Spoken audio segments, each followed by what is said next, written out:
I think maybe even the better suggestion there is to just not get batter skull a few times. Don't just play post sideboarded. Because that way you have divine offerings. Yeah, that is a really you good need to test post sideboard games anyway, and B, you have your divine offerings. So anyway, here we go. Finals of the standard portion of the Louisville, Kentucky Open here. I'm Gavin Verhey. I'm joined with Jacob Van Lunen for Star City Games Live at the Open Series. And we have finals between the dominant deck of the format, Caw-Blade. On your right, Mike Long, not the infamous one. And he is playing Darkblade. He's playing the new take, or new in quotation marks, take on the Caw-Blade deck. And he's got some black cards, features some of the new stuff like the Spies. On your left, Alex Gonzalez playing the traditional route, the blue-white Caw-Blade deck. And you were saying just a moment ago how you felt like the blue-white deck isn't as favored as it used to be. It used to be Tectonic Edge won this matchup, was a big deal. But with all the discard spells, being able to pluck Batterskull, or Stoneforge Mystic, and therefore Batterskull by proxy, out of the hand, it changes a lot. Mike Long leads with a preordain on turn 1 that often tells you that he's either searching for a 2-drop, which he didn't have, I would guess, based by the fact he didn't play one. And there's Squadron Hawk for Alex Gonzalez. Mana Leak, maybe? Yep. Yep, and he's got the Mana Leak. So he preordained on turn 1. And either found Mana Leak or didn't find a 2-drop to play.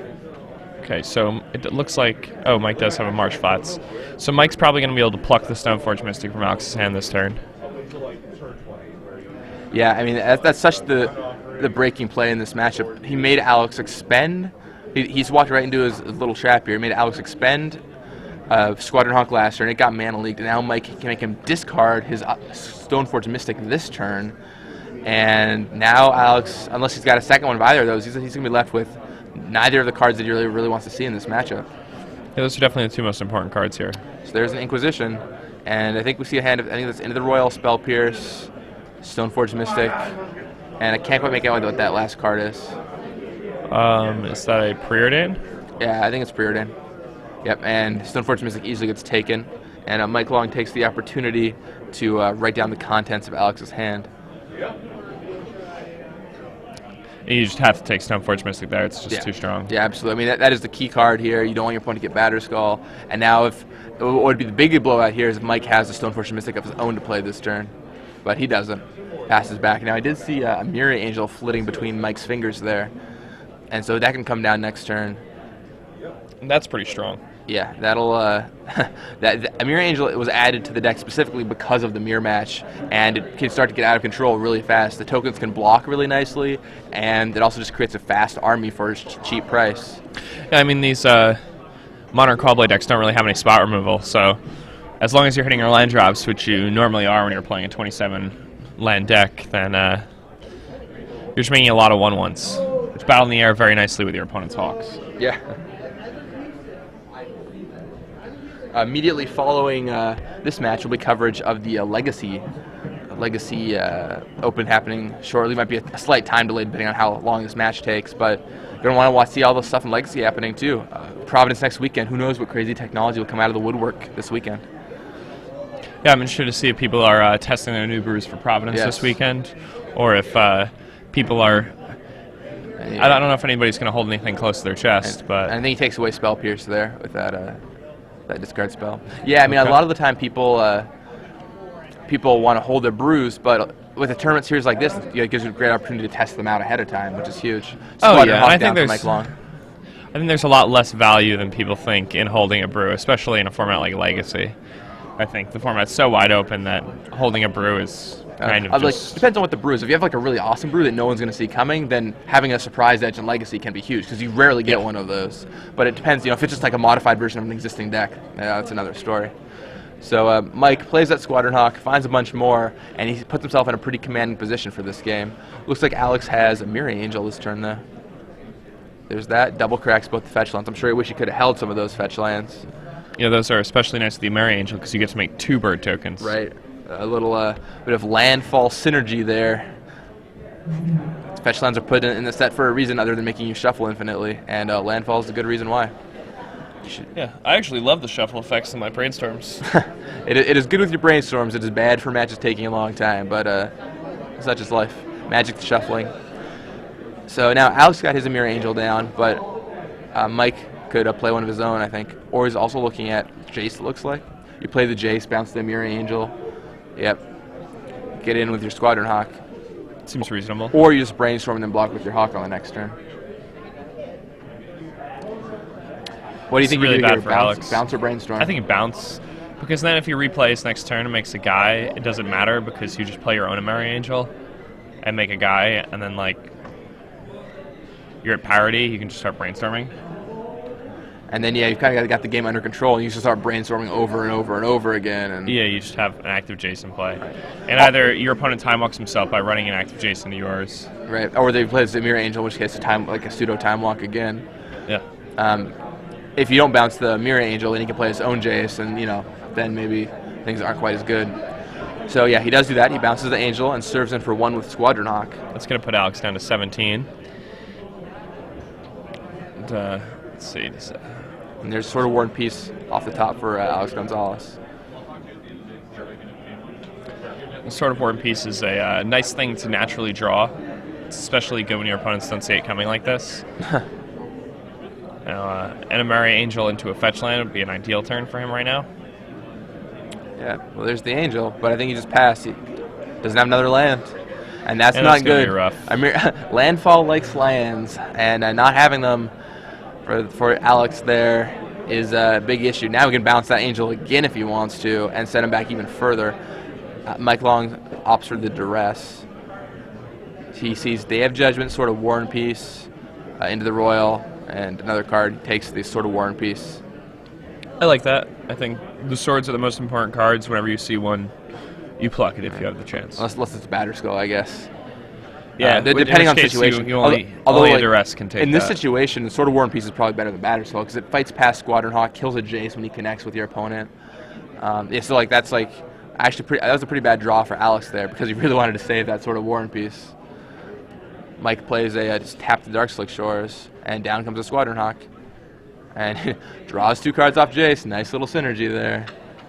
Yeah, Mike just essentially used his Jace activation as an Ancestral Recall. Ancestral Bird Call. Works up nicely. We are taking signs for both the Legacy Open, but it is very difficult to beat that type of card advantage. Yeah. Or that extent of card advantage. Before we sit you down and get started. Especially in a control mirror match where that's what a lot of the time it's all about. Sort of War and Peace is an okay way to get back into the game because the Squadron Hawk card advantage suddenly that doesn't matter as much, but you made him discard a Sword of War and Peace, he doesn't have another. Yeah, when you're casting Squadron Hawks with an active Jason play while you're brainstorming, it becomes very, very difficult to lose the game. And Squadron Hawk chumps that Mirror Angel. Chumping. He just wants to protect this Jace and ride card advantage to victory. Yep. And Mike Long knows he has inevitability at this point. If he just keeps brainstorming, finds what he's looking for, it's going to be hard for him to lose. So Alex Squadron Hawks again, and keeps 2 Hawks back in his hand instead of signed Squadron Hawks. Squadron Hawk is a popular card to get signed because people love having like the Jerry, Edgar, AJ, Drew crew sign them. People love having Killer sign them. People love having even just their friends sign them. You get to search them up, so it's nice to give each of them their own personality. Otherwise, they all just become so boring. I have a set of 4 Pro Tour stamped ones from drafting M11 at Pro Tours and Nationals, and my favorite one is one that has a telephone on it as a Pro Tour stamp because he calls his friends. Let's see. Down comes a Mirror Angel for Mike Long. That's going to give him a Mirror Angel to fight back as Alex is, and that'll give him a great way to keep blocking that Mirror Angel, keeping Jace around. So no longer is there really an active threat because Jace will almost certainly find Mike the lands that he needs to keep having that Angel work for him. Yeah. And there's a birdie. Mike's got actual bird tokens. And it looks like... his Jace was into the Royal, I believe? Yep, he got into the Royal there.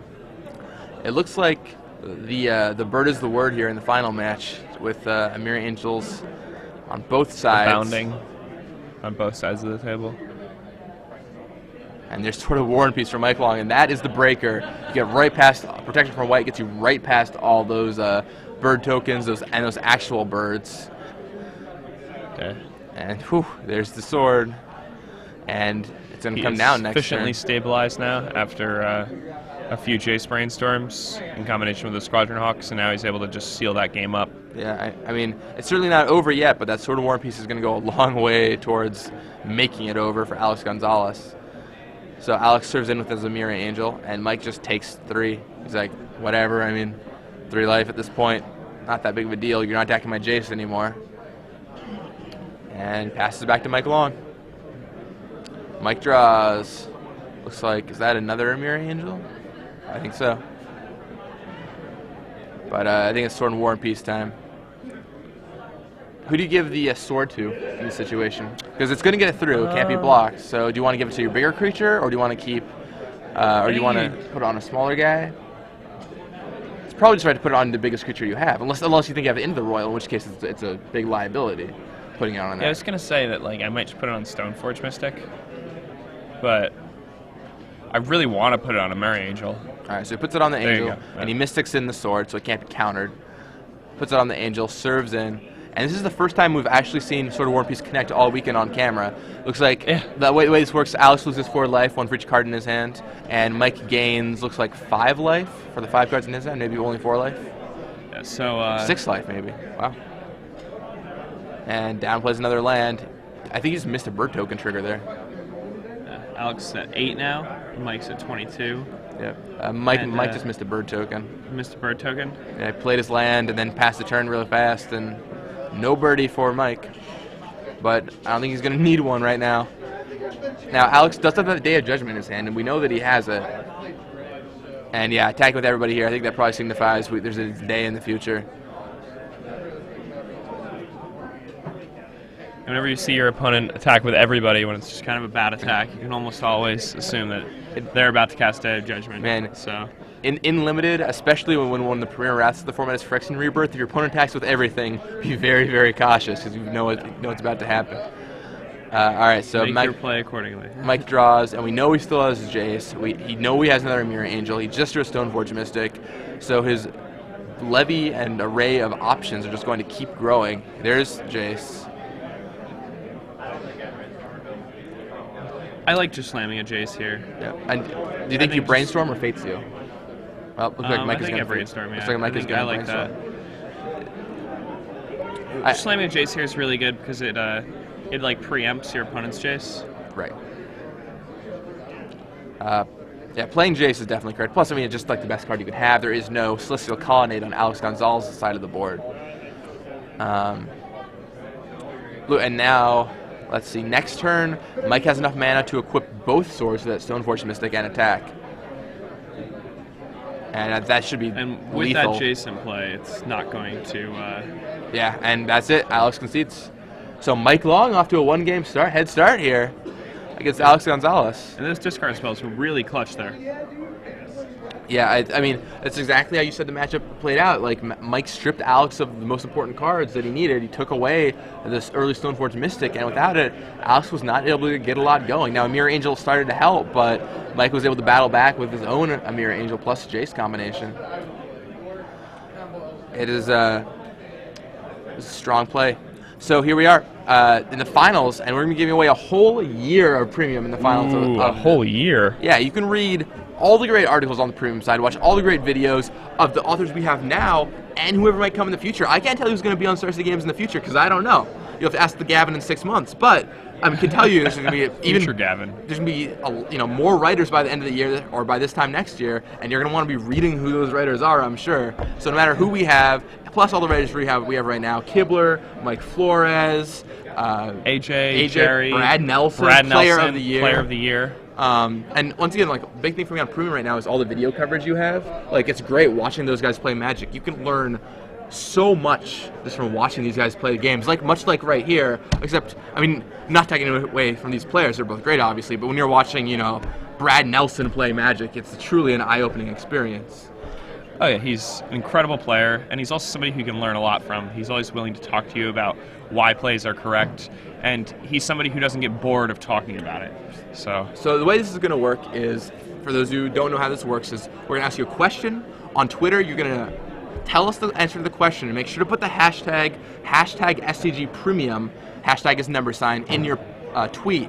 You can tweet at us at SCG Live if you want to, but you have to have the hashtag in there for us to enter you into the drawing for a full year of premium. If you don't win this year, you'll have the opportunity later today in the Legacy Open.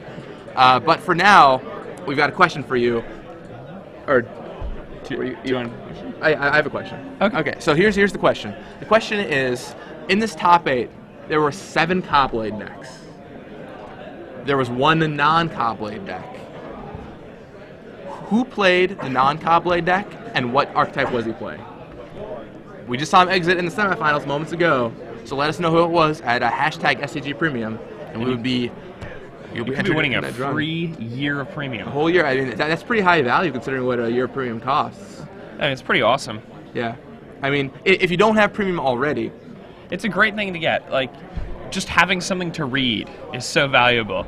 I mean, there's so much out there that's so boring that you just really don't want to deal with. Your commute, whatever, biology, I don't know what you're doing in life, but...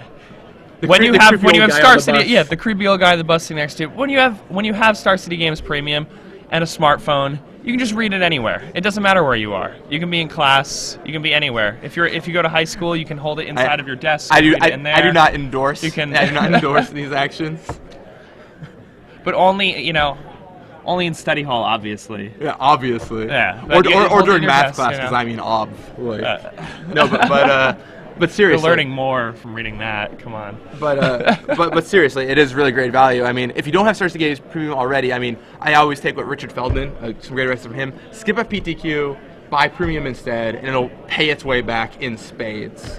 That's actually a really good suggestion. Right. Like you're going to do better at all the PTQs you play afterward. I mean, or even if you don't play in PTQs, if you're like a trader, Jonathan Medina has some really awesome stuff. He's here this weekend, actually. We're going to try me in the booth later today. He's got some really awesome stuff on the financial side of Magic, as well as, of course, Ben Blyweiss's articles whenever a new set comes out. And you can make more money back just by buying Premium and learning from their advice. Learning what cards you should be playing, like buying up early.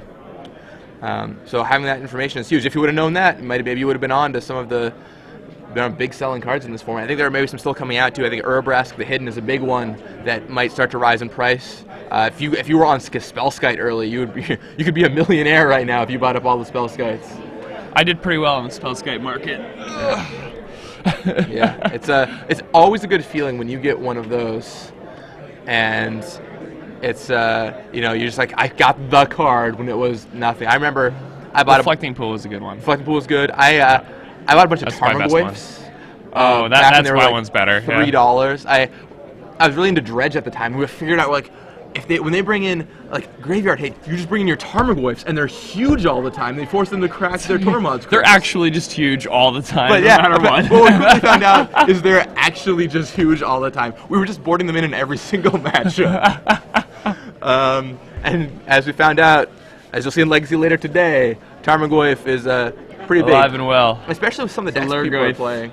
In for example, the deck that Chris Van Meter used last week, it can be an 8/7. It can go up to maximum capacity if you have Planeswalker and then somehow a travel card gets in the yard. Warren Weirding. So Warren Weirding. Alex Gonzalez leads on Celestial Colonnade. There's a Dark Slick Shores from Mike Long. And no discard spell. So. No discard spell. So I think Alex is free to go for whatever he wants. Let's see what he's got. He has the turn 2 Stoneforge. So he's going to go and he's going to tutor up Batterskull. If he doesn't already have it. And that does look like the Batterskull. Yep. And there are Mike's going to go ahead and he's got a Duress. I was going to say, Mike has 2 main deck Duresses. Very clutch. Which allow him to pluck the Batterskull. Now, he only has 2 Duress as opposed to 4 Inquisitions and 2 Despise out of the sideboard, so the odds are not in favor of him having Duress. But if he has it, he takes away the Batterskull, which is big. Now, after sideboarding, you do have access to more Batterskulls. So it's not your only one. Now, really tight play there from Mike Long. Mike had the Duress in his opening hand, and on turn 1, I'm not going to Duress you. I'm going to wait until you cast that turn 2 Stoneforge Mystic, and I'm going to take that Batterskull from you. That's why I'm playing Duress over Despise in my deck, because it can take your Batterskull. Yeah, and I think that's a good choice by Mike Long. I've been unimpressed with Despise, and Duress is very strong, especially in this kind of situation. I really like Despise, but I mean, being able to take Batterskull, you can't really argue with that. especially in a mirror match where it seems to define the matchup a lot of the time. Squadron Hawk comes down for Alex, getting 2 more. Mike plays his own Stoneforge Mystic and gets a Sword of War and Peace. Oh, interesting. I mean, this may be telling. Mike may already have a Batterskull in his hand. He might already have Batterskull. It's also possible that Mike just has played the matchup a lot and feels like it's pretty important. I would not put it past having Batterskull in his hand currently, though. Yeah, I mean, the other thing is that Alex just played a Hawk on turn 3. So he may just want to get the Sword of War and Peace so that he can bash through an army of Hawks that may be coming at him. All right, now Alex naturally drew that Sword of Feast and Famine, so he was able to put that into play with his Stoneforge Mystic and attach it to his Squadron Hawk. This lets him connect for 3 damage. It also allows him to untap all of his lands, and Mike's going to have to discard a card. Looks like he discards a Jace the Mind Sculptor. Kind of a... If you're Alex, you have to be a little bit worried now. or means Mike doesn't have another blue, one of the two.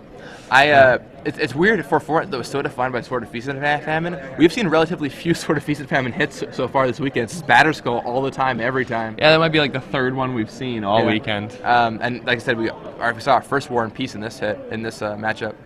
I always love the naturally drawn swords in this matchup because when you play Stoneforge Mystic, they know it's coming, right? But when you naturally draw the sword, you just get them out of nowhere sometimes. But there's Divine Offering from Mike Long to put an end to those shenanigans from Alex Gonzalez. And that'll gain Mike 3 life and get rid of Alex's sword in the process. Now, big hiccup here. Mike Long missed a land drop. Yep. And missing your 4th land drop in the Cobblade Mirror is pretty huge. Right.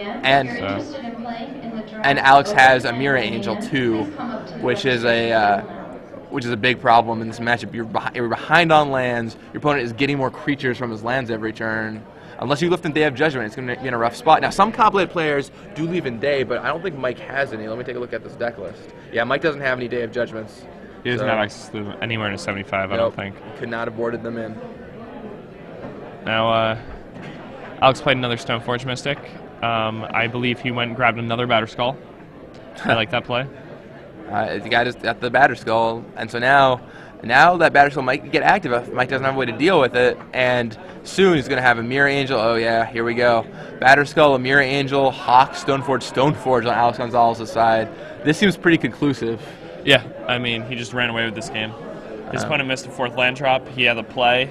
He had a strong hand, and despite that duress, naturally drawing that sword is just so huge.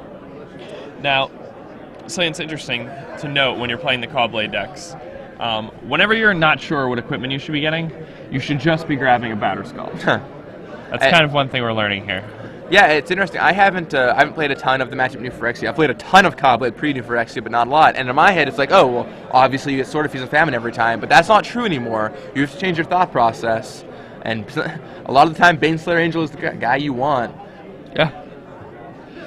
It's also nice because it forces your opponent to use a removal spell on a card that you've already gotten a card from. Right. And there it comes down to Sword of War and Peace, but Batterskull can block because it's black, and that is not a Feast and Famine, that is a War and Peace. And there's Mike Long. He's looking a little distressed about this situation. Yeah, I think I would rather that War and Peace be Batterskull right now, but it still wouldn't even make that big of a difference. The Ameri Angel is probably just going to run away with this game.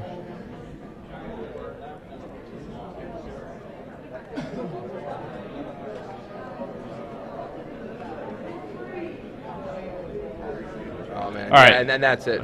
Mike attacks, trying to see if Alex won't block. Alex just says, "I'll block," and Mike packs up his cards.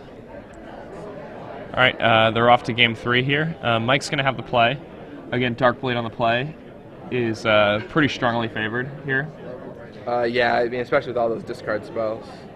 He's going to have... he doesn't even need an untapped turn 1 black source in order to Inquisition or Despise that Stoneforge Mystic out of his opponent's hand. He can just do it on turn 2 if he needs to. Mike has much wider range of keepable hands in a game 3 where he's on the play. The discard spells let him keep hands without Stoneforge Mystics, whereas Alex really needs to aggressively mulligan to try to have a decent number of lands, and ideally he'd like to have a Mystic. Players, this is a final call for the first draft opener of the day. It's interesting just how strong Preordain is.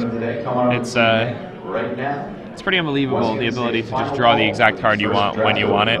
And you also just want to draw more Stoneforge Mystics.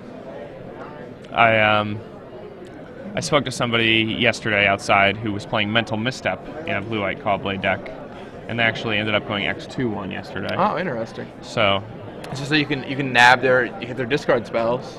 yeah, he said it was good against everybody. He said even against blue-white Caw-Blade, he was just countering Preordains, and that's really good, and it sounds really good to me. I have no problem spending 0 mana to counter a Preordain. Yeah, I mean, especially since we've seen so many players rely on their Preordains heavily this weekend too. Yeah. If you counter against People those like players, lean on them pretty hard. Yeah, you give them no opportunity to get back into the game if you do that.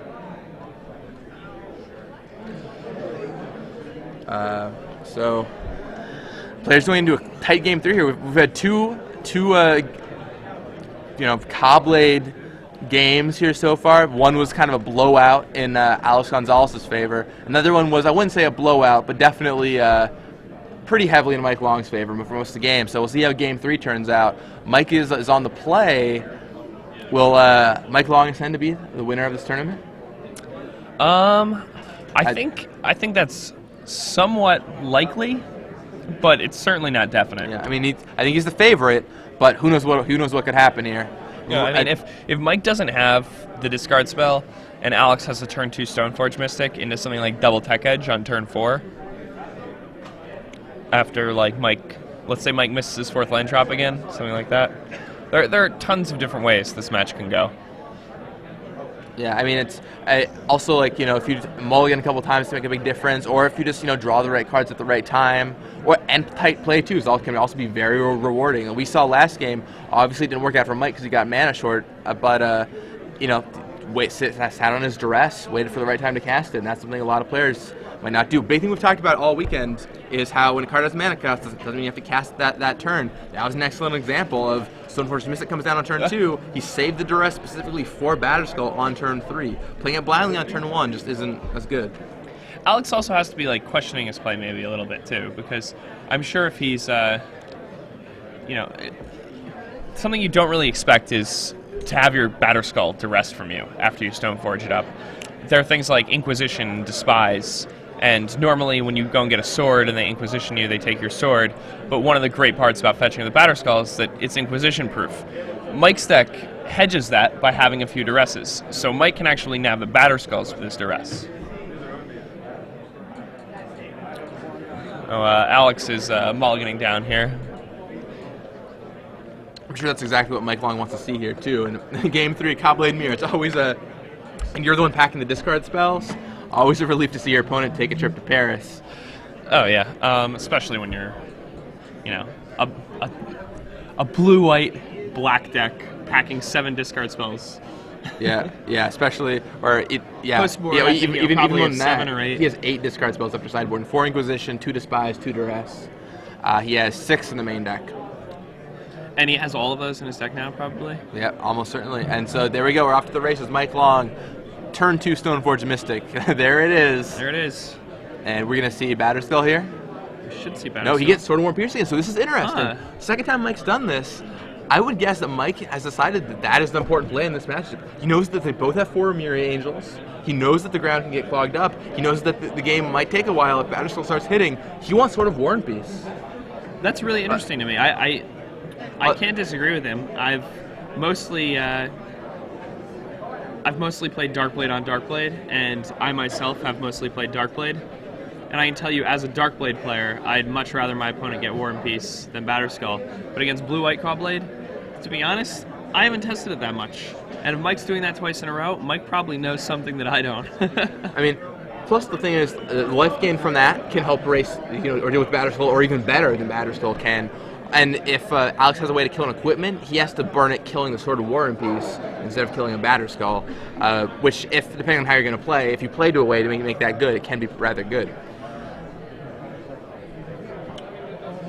Yeah, the Sword of War and Peace is interesting, though, because Alex is very clearly, if he has a Stoneforge, just going to fetch up a Batterskull, and then the Sword of War and Peace doesn't really allow him to connect because his opponent just has a Batterskull in play. Yeah, interesting.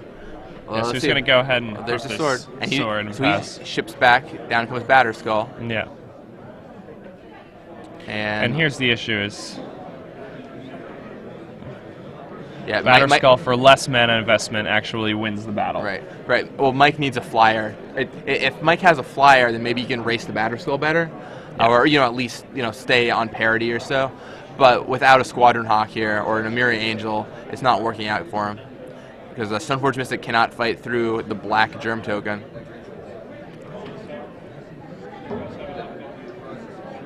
Let's This is see. a final call to register for the draft open. Once again, this is a final call. Down comes the land. So To Mike has register another for the draft Stoneforge Mystic. open. That would be very good.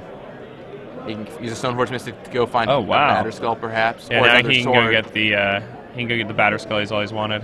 or get Feast and Famine too. Yeah, I mean Feast and Famine when you already have I mean, red white sword is pretty powerful. that's pretty brutal. Protection from everything but blue, and when you serve, it does so many things. Yeah. You definitely can't block it.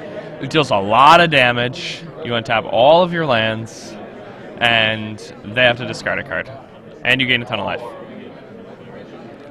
It's pretty good. Indeed. Now, obviously, it does not have pro blue, which is the one thing it's missing, so you can Jace bounce it. That's true. But still, I mean, what more could you ask for? Stoneforge Mystic, you just get to build your own monster. Yeah, and I mean if they're Stoneforge bouncing your Stoneforge Mystics, then you're usually in a pretty good spot. Okay, so Mike does opt for Batterskull, though. You can always slam Batterskull on that Stoneforge Mystic. So there's a War and Peace for Alex Gonzalez, and that's going to make things difficult, because that War and Peace is probably going to slide onto that Batterskull this turn, connect for 6, and then do a bunch of crazy shenanigans with its ability. Yeah, now if you're Mike here, do you just chump the Batterskull with your own Batterskull? The Germ token? I feel so bad to do that, though. But then I guess you untap, equip Batterskull to your Stoneforge Mystic, and then you both have Batterskull, Sword of War and Peace creatures, and it's kind of out of hand. Yeah, I mean it seems better than your other options. But, if you just take a crack But for I mean, this, like the thing is, if you serve right, he can just block with his pro white guy, and his guy's black, not white. Mm-hmm. So I mean, he would just eat your guy alive. So yeah, he does just chump here. Mike is really searching for a Divine Offering right now, though. Yeah, I'm actually surprised he actually didn't get the Sword of Feast and Famine. And that might actually Just instead of the Batterskull. Yeah, but Yeah. I mean, I guess he has no action in his hand, so he does need the Batterskull. I think it's more about getting through, than that. Because I mean, Batterskull. Obviously, he didn't know Alex had the War and Peace. Mm-hmm. But I mean, now that he does, I'm sure he wishes he would have got Sword of Fierce Feast and Famine. Let's see. All right. All right, cracks the fetch land here. He's going to go down to 19 now. He's going to get a clean hit in with the Stoneforge, probably. Or does his opponent have the Into the Royal? Well, I mean, his opponent has a Germ token that can block it. So Mike's the one who has to have a way to deal with that Germ token. Oh, you're right. I'm sorry. Because if he ships the Batterskull onto the Stoneforge Mystic and serves, the Germ token has pro white, so he just shoves it in front of it and He just eats it. doesn't work out at all. Now, I think Mike just drew Divine Offering off the top. Ooh, that's not a bad one to draw. It's pretty good. All right, so a Divine Offering's away, the Sword of War and Peace. I think he Divine Offering the Batterskull. I thought he pointed at the sword, but killing the Batterskull makes more sense here. So, okay, yeah, he did target the Batterskull. I thought he targeted the sword. But, yeah. I was going to say, I was surprised that he didn't hit the Batterskull. But he did. And now... I think, did Mike play a land yet? I don't think he did. And I don't think he... whether he has or not, he can serve in with that Stoneforge Mystic. And I guess the Sword of War and Peace still shuts that off, though. So it's kind of at a stalemate now. If that Germ token wants to get in and connect. Wait, he didn't play a land.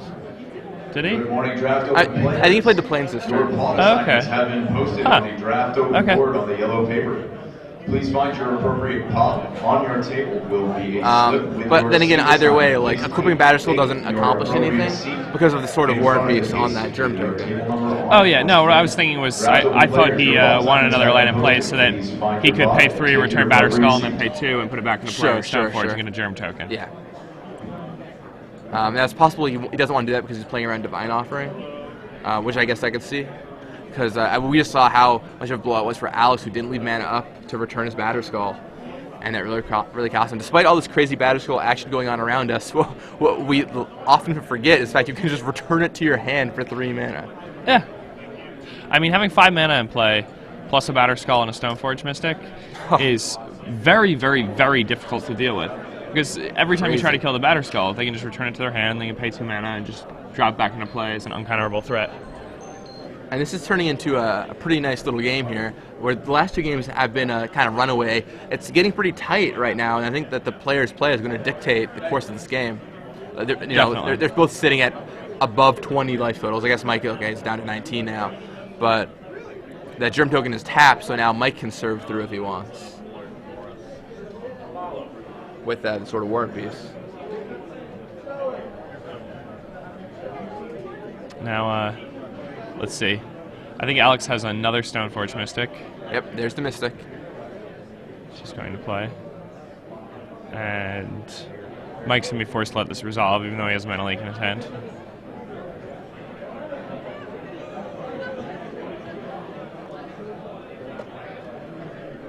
Now, did Alex search for an equipment with that Stoneforge? It didn't look like it. I think, okay. Oh, he's letting it resolve. There we go. Oh, okay. I guess Mike was waiting to... Mike was deciding whether or not he wanted to Mana Leak to tap out Alex. I guess he doesn't Mana Leak, yeah. Alright, so there we go. So Mike returns the Batterskull to his hand. And he's like, well, I hope he doesn't have the Divine Offering, and he doesn't. So Batterskull comes back, and now he's free to drop it back into play shortly. In the meantime, that sort of War and Peace can connect for Mike Long. So he plays his land first. If he's going to attack this turn, usually you want to hold your lands when you have War and Peace, for at least until post-combat. We'll see if he attacks. It's possible he's just going to stay on D. I'd really like an attack here. I also really like the attack here. I mean, it gains you some life.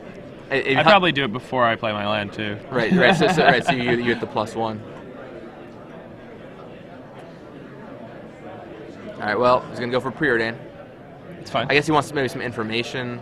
You could also just draw a sort of Feast and Famine and right. Go nuts. Or if you draw a Stoneforge Mystic too, that also allows you to Feast and Famine up your other Mystic.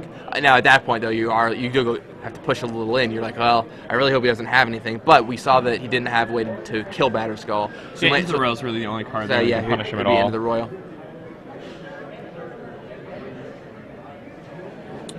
I guess we know Alex has Batterskull in his hand too, so he wants to make sure he doesn't just run that Mystic into a Batterskull. That makes sense. Ooh, Mike just drew a Hawk. That's the card he's looking for, is a flyer. That's pretty good here. Yeah, I mean, do you think Alex? Do you think if you attack here, do you think Alex would put Batterskull into play to block? I don't think he would. Because if Mike has Divine Offering, that's just a total blowout. I don't think you can afford to lose your Batterskull so easily. And the life swing might not actually even be that relevant. Yeah, I mean, both their life totals are probably going to get pretty high at some point this game. It's really this game is turning into one of those epic mirror match games. Yeah. We talk about this is going to be one of those really tight play games. Yeah, and it's really who has the tactical advantage. I feel is going to have the edge this game. So yeah, there comes down Batterskull. So he does choose to put it in, opening himself up to a Divine Offering if Mike Long has it, but he doesn't. I mean, I mean, Mike didn't have it in the past because he didn't target that sort of War and Peace. But if you drew it that turn, I don't think the life total swing would have been relevant enough to risk losing your Batterskull. But I mean, it's a safe play, maybe overly so. And now Alex has access to 6 lands, and he's trying to decide what his play is. And yeah, the board's starting to get clogged. For those of you just joining us, I'm Gavin Verhey with Jacob Van Lunen, and we're in a tight Game 3 match between two Goblet players. Look at the boards; they're identical. Yeah, on the left side of the board is Alex Gonzalez with double Stoneforge Mystic, Germ Token with sort of War and Peace, Germ Token with Batterskull. That's Jace the Mind Sculptor. Jace the Mind Sculptor just entered the fray, which will help out Alex Gonzalez even more. On the right side is Mike Long playing a Stoneforge Mystic. He's got a tapped Stoneforge Mystic, and he also has a Germ token with a War and Peace and a Batterskull on it right now. So a lot of good stuff on both sides, but that Jace might put Alex in a really good position here. Yeah, I mean, he also has double Spell Pierce, and even though Mike has a lot of mana available to him, the Spell Pierces can still have some value. Mike's probably going to have some mana, like, clogged up inside of his swords and Batterskulls and whatnot, so... Yeah, definitely. I mean, I think... Alex just draws a mana leak and actually, like, allows those to gain him more value. He can 2-for-1 himself in order to protect his Jace, which will then, in turn, refund the card advantage for him on the next turn. I think if the game goes long, those Spell Pierces are going to end up being pretty useful for Alex Gonzalez. The question is, let's see how that Jace ends up impacting the game, and if Mike has a good answer to it. Mike needs to get that Jace off the table and ASAP.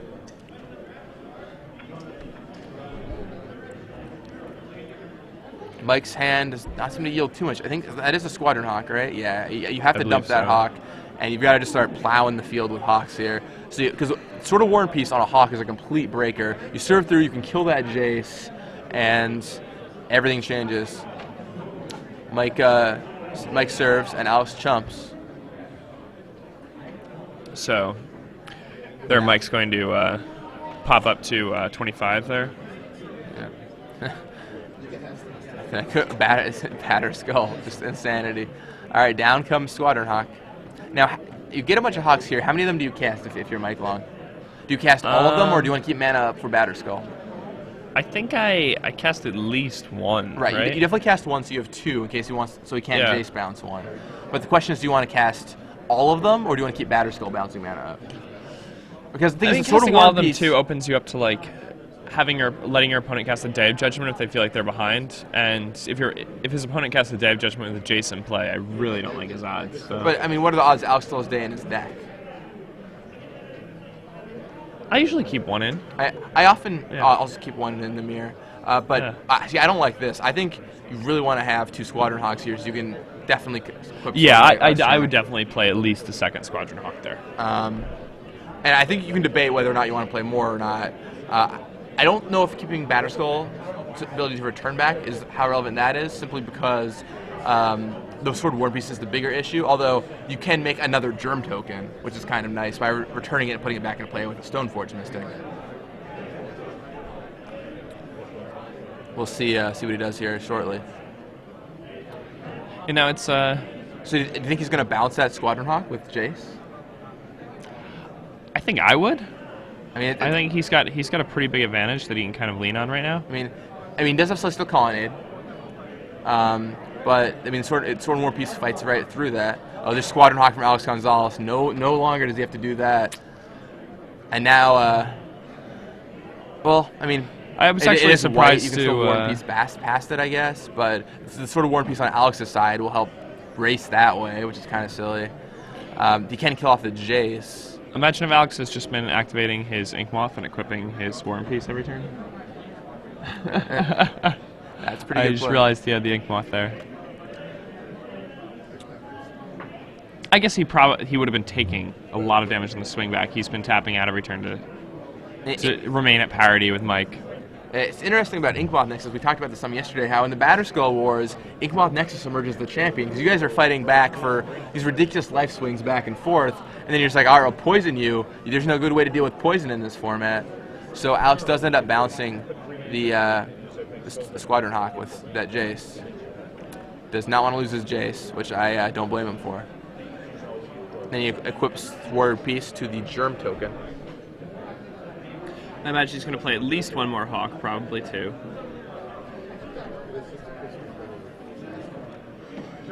And there's the Glacial Fortress off the top for Mike Long. Looks like he's gripping some Hawks, some Mana Leak. Not a ton.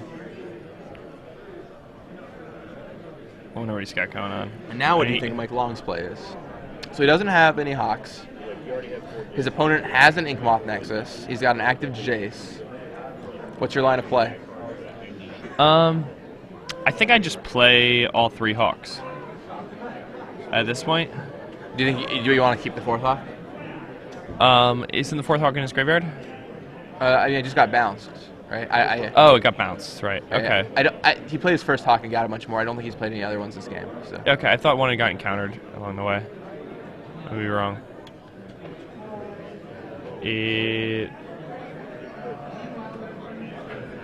Let's see. All right, so he cracks some lands to tutor up. Yep.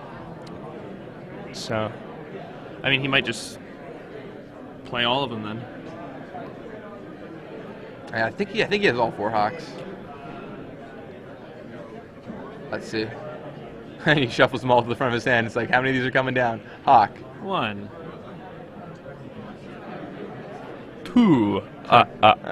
2 Hawk.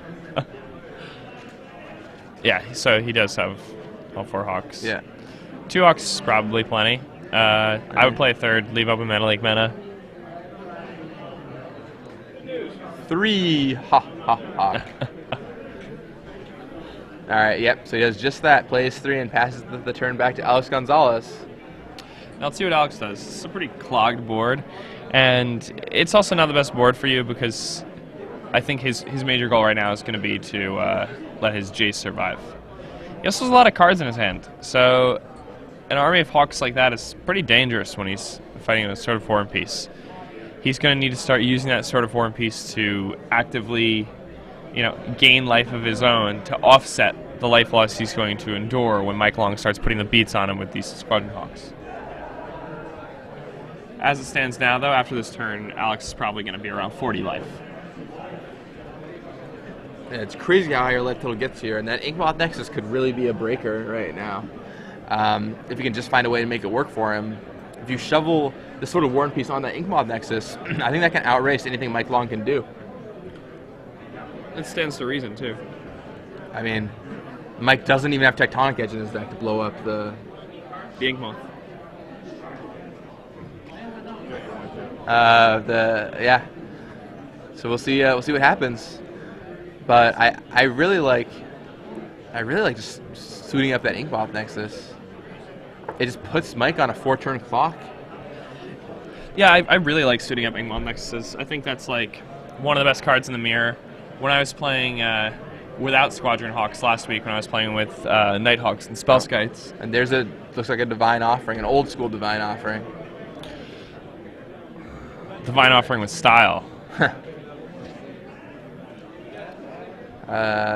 See, Divine Offering, I think it was on the Sword of War and Peace. But, I mean, they're both on the same creature, just pointed in the general direction, so it's hard to know.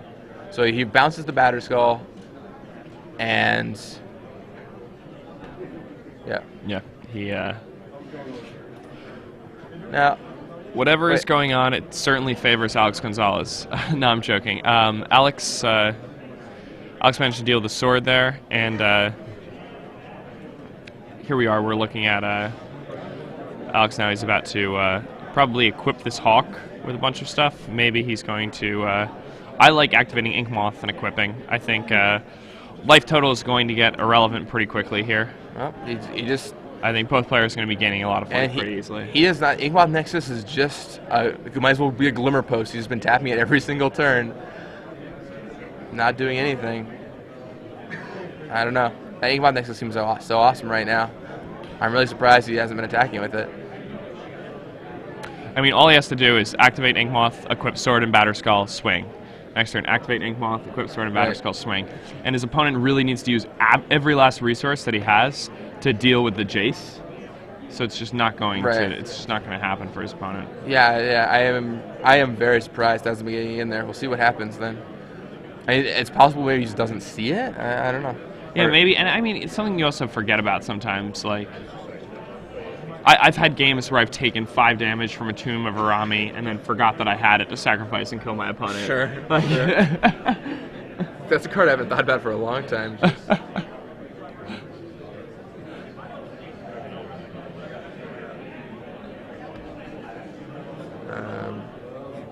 Yeah, I mean, I'm looking over Mike Long's deck list right now to see if he's worried about anything in particular, but I don't see anything that would make attack with the Inkmoth Nexus a bad proposition. I mean, it's only if you thought you had Divine Offering, I guess. But even then, you lose your Nexus, he loses his Offering. Yeah, I mean, if he would have cracked his Offering already. I'm completely fine with him using Divine Offering on anything that doesn't have the word, equipment written on it. I guess there's one dismember you could be worried about. He has a singleton dismember. Yeah, But I mean, I don't think you play around that. I think you just have to go for it, because it's just 2 turns. If he doesn't draw it off the top or doesn't have it in his hand, you just win.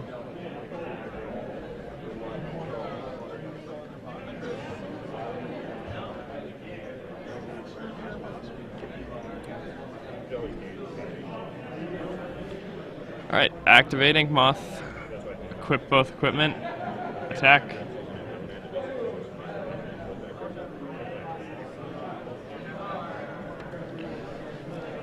Alright. Let's see what it does here. Still no. Alright, looks like he's just going to draw 3 cards and brainstorm. So he leave in Day of Judgment. There it is right there. Yep, so he doesn't definitely need it, left in doesn't at need it least in this one. situation. Although it's not bad in this spot. Again, I'm completely fine. I'm even fine with him casting Day of Judgment and then activating his Ink Moth and then equipping it and then attacking his opponent and then his opponent having nothing in play while he is an active Jace. His opponent doesn't even have a man land on the table. Like, there's no tar pit on the right side of the table. That play is 100% safe.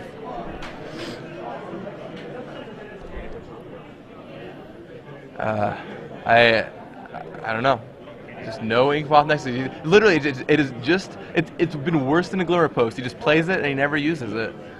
All right. Well, I mean, I think he's still in a really good position in this game, and maybe he's just thinking on some level, a different level.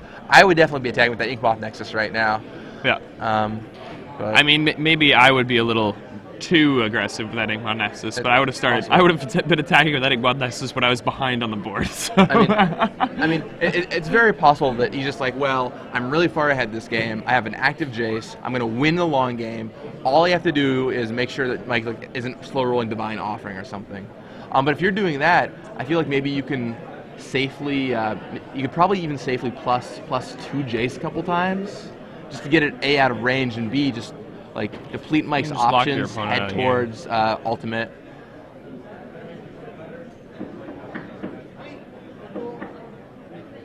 Let's see, what is Alex doing here? All right, another Squadron Hawk. Passes the turn. Yeah, I don't know why he's not attacking with the Batter Skull thing with the sword on it either. Well, it goes back to the board. I thought there was a reason for that, but maybe not. He's playing super carefully. It reminds me of like the kid who like drafts the Collation Victory deck. He's like, well, okay, I'm not gonna kill you, but I want to cast my Collation Victory. I mean, who doesn't want to cast their Coalition Victory? I want to cast Coalition Victory. I guess. But I mean, the board definitely favors Alex right now, but he's not being very aggressive about it. He's not really leaning on Mike as much as he could. He's kind of just winning and enjoying it. All right, he's giving Mike an opportunity to climb back into this game by not attacking. We'll see what happens. When you set your alarm to like finish your opponent off, and then you just sleep through it. Happens to me all the time. I mean, but seriously, it seems like he's playing well. It seems like playing very careful. Well, yeah, it just seems like he's being very, very cautious, which I can see why you're making that line of play. Just not the line of play I would think I would make. And there's a Jace right there. Now I think we're probably going to see a flurry of Spell Pierce, Mana Leak. No, just opposite, let it die. I don't know what's in his hand. He might already have another Jace waiting back. His opponent having some mana tap down here. This is a perfect opportunity to activate your Ink Moth Nexus. Let's see if he does it. It's also a fine time to just cast Day of Judgment and then activate your Ink Moth. Yeah, I mean, you can do that too. I don't know that you really want to, that you even need to do that. It probably is bad for you. I think next Sighing. All right, let's see. So he serves. He does not activate Ink Moth Nexus. He does serve with the Batter Skull and 2 Squadron Hawks, however. Okay. Mike's going to go ahead and drop Batterskull of his own into play. Right. I assume. So here comes Batterskull. And he can block that, bounce it. So Alex doesn't get any life. Or not. Doesn't choose to bounce it. Just going to leave that Batterskull on the battlefield. So Mike's going to go up to 25. Alex is going to go up to 38. And... Or 44, rather. I'm sorry.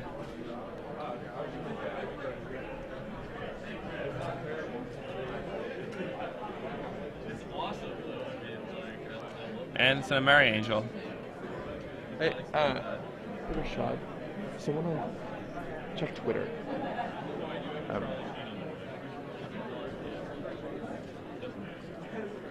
Alex has 8 cards in his hand. Alex has 8 cards in his hand. It's his second turn, he didn't discard. Let's see. He, draws up. Magic players, we are still taking sign-ups for today's Legacy Open. If you are interested in participating, please come on over to the main event stage where my friend Megan is more than happy to sign up. Once again, we are still taking sign-ups for today's Legacy Open. Registration is down at the far end of the main event stage. This game might be finally coming to a close. A Mirror Angel from Alex Gonzalez even ratchets him even further ahead, and really prompts him to be aggressive. Because it gives him a stream of bird tokens he can attack with pretty flawlessly. Yeah, I mean, it's just going to completely flood the table. There's Sun Titan sitting in Alex Gonzalez's hand, too. It seems like he's in quite the dominating position right now. We might see Blue-White Caw-Blade win another Open, even though the Dark-Blade deck has been rising up significantly. Yeah, I mean, right now, Alex has like such a solid grip on this game. I would really like to see him activate his Inkmoth Nexus, though.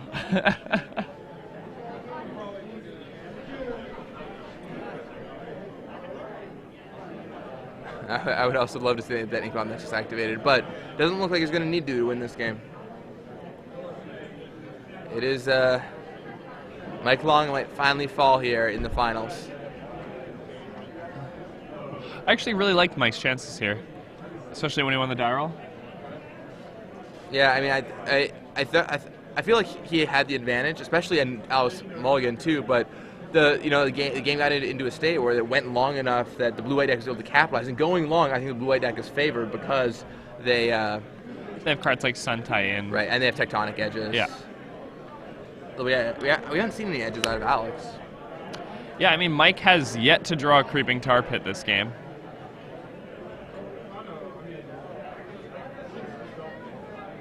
Yeah, no Creeping Tar Pits either. Well, I guess it's fair. No edges, no Tar Pits.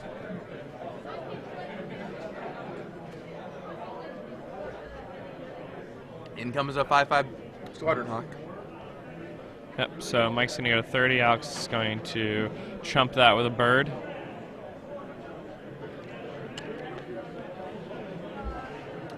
And let's see.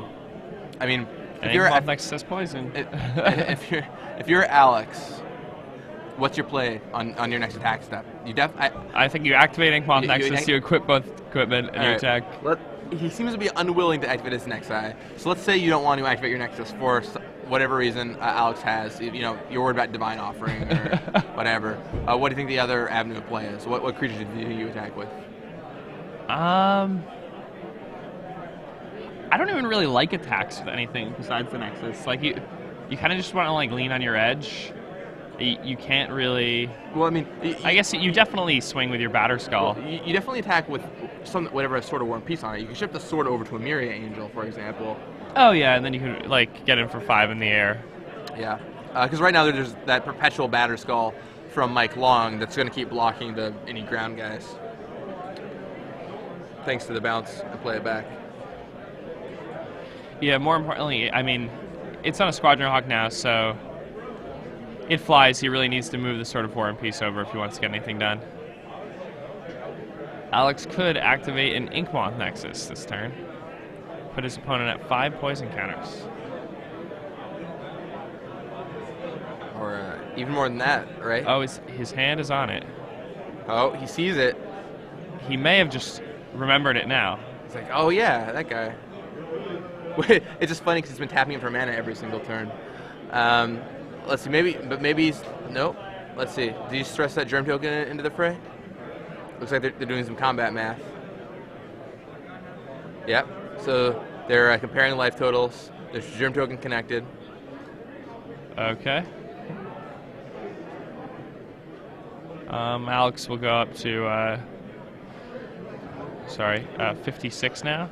Sitting on 56 to Mike Long's 23. Batterskull certainly makes his games ridiculous. So does War and Peace.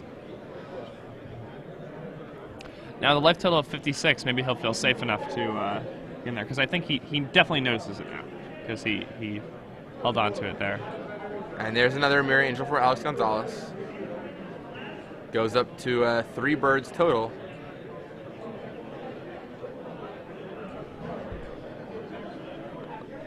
Let's see what Mike can muster up here. He just has a mana leak in his hand, I believe. And he has a colonnade plus his board, so it does not look great for Mike Long right now. Yeah, I mean the game was close at one point, but that Jace from Alex, as Jace tends to do, really helped them pull away. I mean, he's not out of the water yet, but I mean he's in a pretty commandeering position.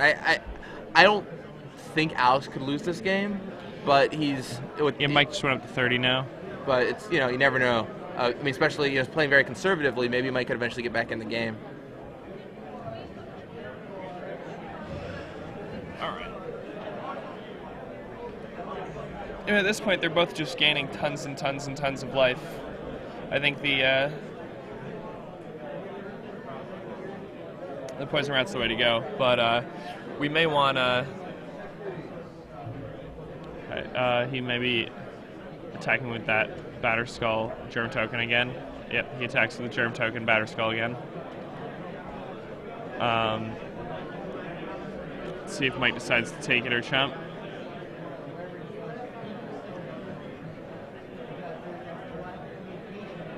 Yep, Mike actually decides to loop-de-loo his Batterskull and drop back in. So Alex will go up to 62, and Mike will go up to 34 here.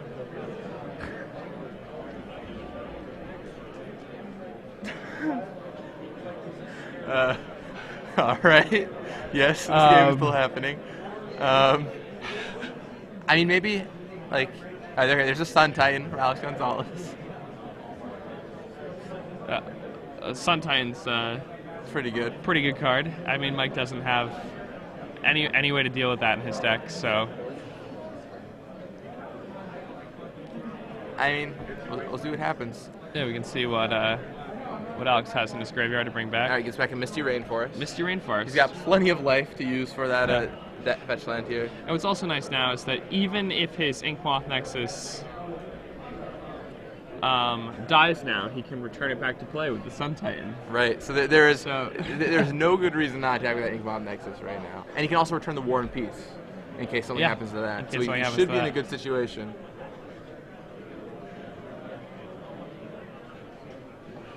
Let's see what. To be honest, though, he's in the finals of a big tournament. This may be one of his first matches, under a camera. And I mean, camera time is pretty awesome. Yeah, it's also hard to see all the angles. Sometimes you just miss something. Definitely, it's when you're under the lights, when you're in the finals.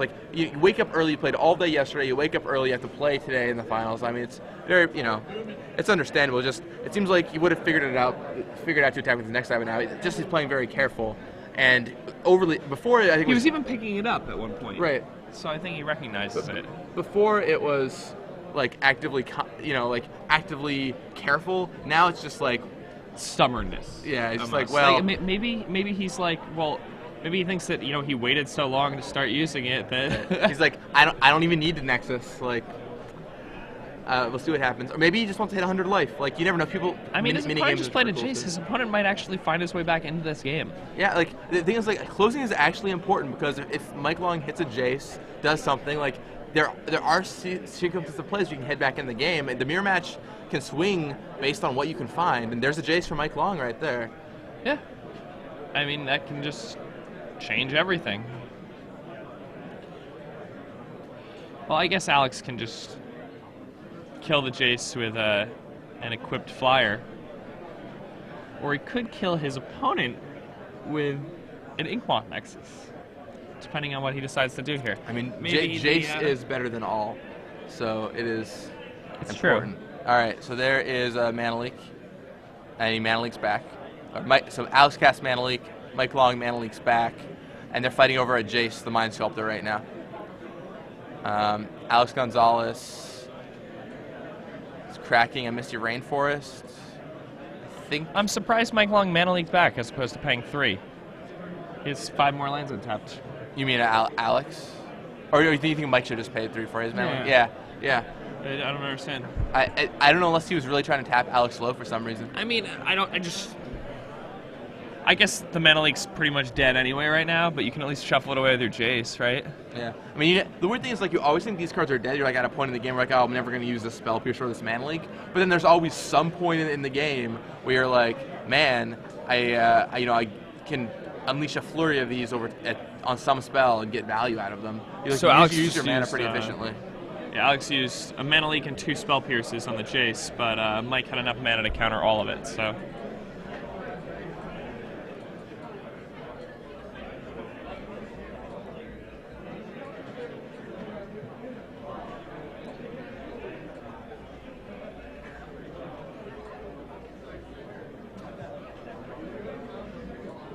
Let's see.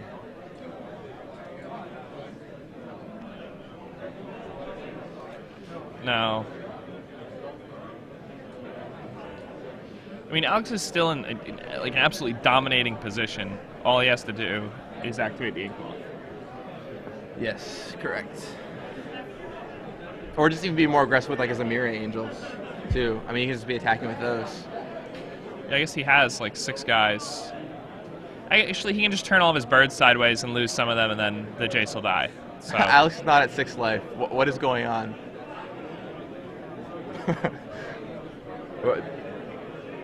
There we are. 62 life, much better.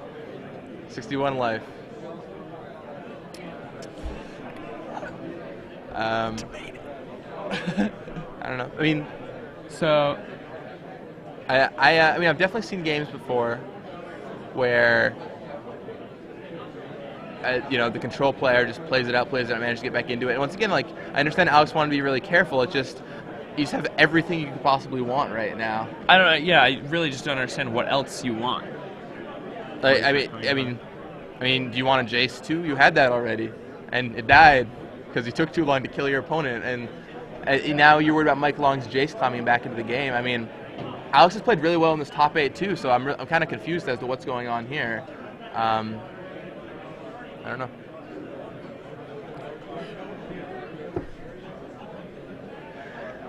All right, Island.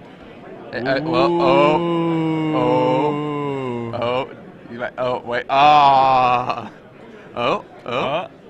Okay, I like it. Okay. Come on, is there a batter still coming on? There is. I think you saw it. You saw it. I think he realized it wasn't. It might like maybe he just thought it was a tectonic edge or something. Yeah, maybe he just like missed it. It's not a big deal. And next is tectonic edge. They're pretty close. All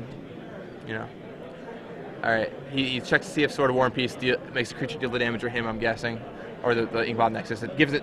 It does not give it to the creature, so it won't give him extra poison counters. Yeah. So he wants to attack his opponent. He wants to redirect the damage to Jace, and he probably also wants to shove some birds in the red zone to attack that Jace. I mean, if you're gonna wound with poison and redirect the damage to Jace, it doesn't really ultimately matter, right? If you attack with the birds or not. I mean, you can obviously. He's got birds to spare. He could easily just turn every creature sideways right now. Yeah, that is Vigilance, by the way. The Inkmoth Nexus. Yeah, we'll see if he corrects it. All right, Mike is just like. Yeah. All right, there we go. Alex Gonzalez, our Star City Games Standard Open champion here in Louisville, Alex playing is pretty Blue White happy. Callblade. Pretty happy right now. So congratulations to Alex Gonzalez.